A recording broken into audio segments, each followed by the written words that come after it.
Ambassador Mahbubani, I know you've been really rather unequivocal in your prediction that in the next 5 to 10 years, that the tension between the United States and China will only escalate, and you sort of alluded to that again when you were trying to put Hong Kong into the context in your sharing earlier. There was another very erudite scholar that I very much like, who is Professor Richard Wolff, an American economist from, I think, the University of I forgot the university he's from, but he went even bolder in his prediction of the end game of the US-China contest. He basically said that sanity will prevail in the United States, and eventually there will be a future American leader who would say, okay, this is enough. China's not a force we can contain, and it's only rational for us to try to negotiate with them for peaceful coexistence.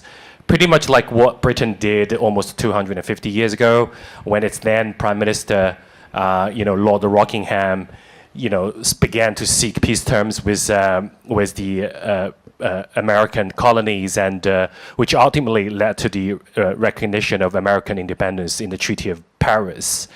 Although I have to add that in that case there was a war, unfortunately, involved anyway.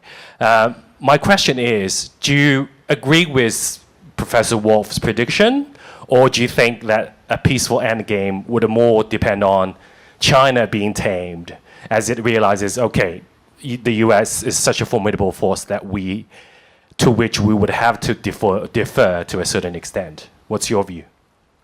Well, I must say I haven't heard of Richard Wolff, but I want him to be right and I want me to be wrong. I would be very happy to live in a world where the United States and China decide, okay, this is not rational, we should actually get along with each other. Because that's what I recommend at the end of my book as China Won.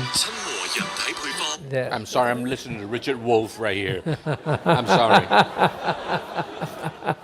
That was quick. I was just listening to the guy. I apologize. I'll try to listen to him also after this. But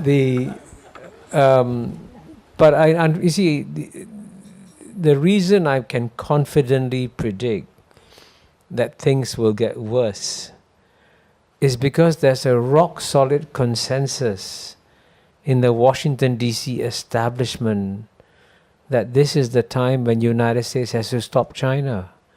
And the evidence is there, right? There are tariffs imposed on China, there are sanctions imposed on China, there are speeches against China, there is Kamala Harris saying that we will be number one, we will not let China overtake. So the conviction that the United States should stay ahead of China is very, very powerful. So it will not change overnight. But if indeed he's right and the US and China stop competing and start getting along, I'll be the happiest man in the world, because that's my dream. He's from the University of Massachusetts. Eddie Tam, you have the last question. Yeah, thank you, sir. Brilliant lecture. I also went to your lecture at the CCCW. I'm a fund manager and I'm an amateur commentator on world affairs in Hong Kong. It's a follow-up question almost to this gentleman's questions. I remember at the CCW you mentioned that U.S. is not going to change, so it's up to China. I think this is a response to Professor Li Chen's question. Like you said it's up to China to decide how to respond to the U.S. challenge, and you said if China were very confident that they will overtake the U.S. in 10 years' time, 20 years' time in terms of GDP, I think you mentioned, then you would counsel patience. They should be very patient with, I guess, Taiwan, with Philippines, with the provocation by the U.S., etc. Well, my question is, what if China were not so confident? Then would you counsel them being impatient and take preemptive actions against Taiwan, Philippines, India, and seek more provocation provoked even the U.S. And also one point on GDP, I think you obviously know that in terms of PPP GDP, China overtook the U.S. like almost a dozen years ago. It's only in nominal GDP terms that China is behind. But also I make the observation that in fact the gap has widened back out. I think the peak was 80% of US nominal GDP about 2 years ago. It's now back down to 65%. And mainly that's because of not only slowing growth in China, but because of deflation, which is a forbidden word in China, and also depreciation of the renminbi. So in my mind, actually, I don't know how patient China has been, because I think U.S. Tariffs and trade sanctions, technological sanctions have done a lot of damage. But I think, in my humble opinion, I think China has also damaged itself through its own policies.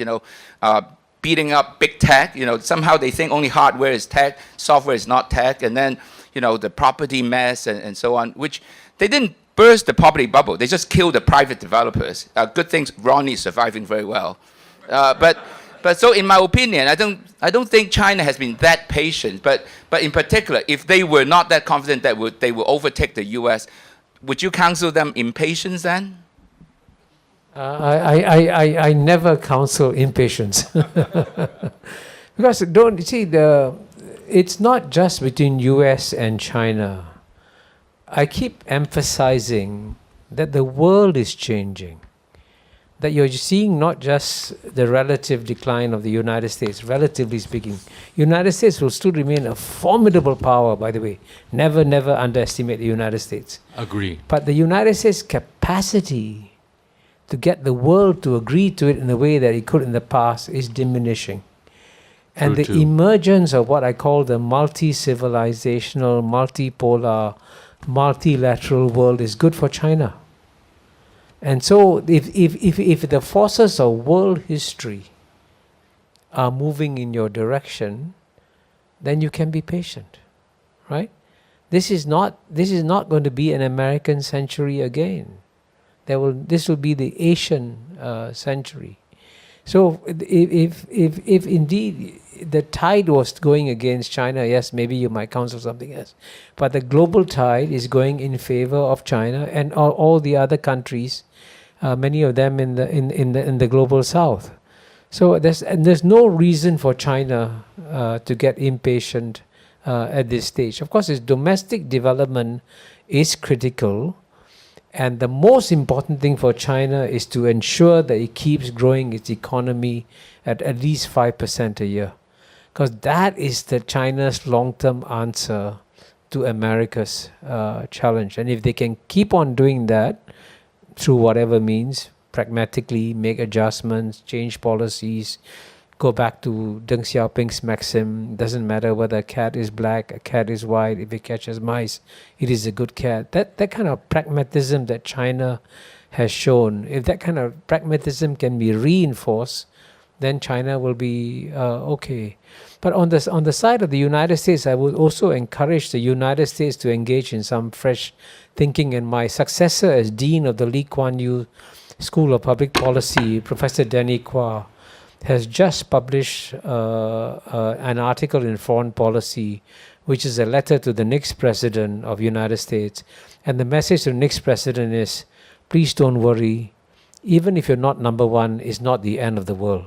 Just relax and accept it.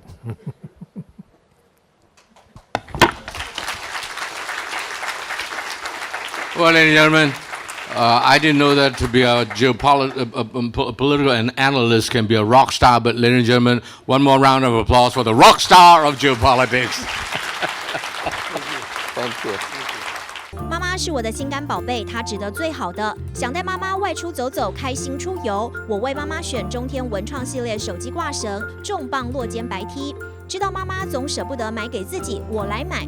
希望媽媽解放雙手，穿得舒服年輕。現在就上快點購母親節中天文創系列寵愛媽媽超值專區，享多件超值組合價，還有多項文創商品加購價優惠，滿5000加送520購物金。透過中天新聞網 App 下單或輸入 CPI 推薦碼，每單再減50元。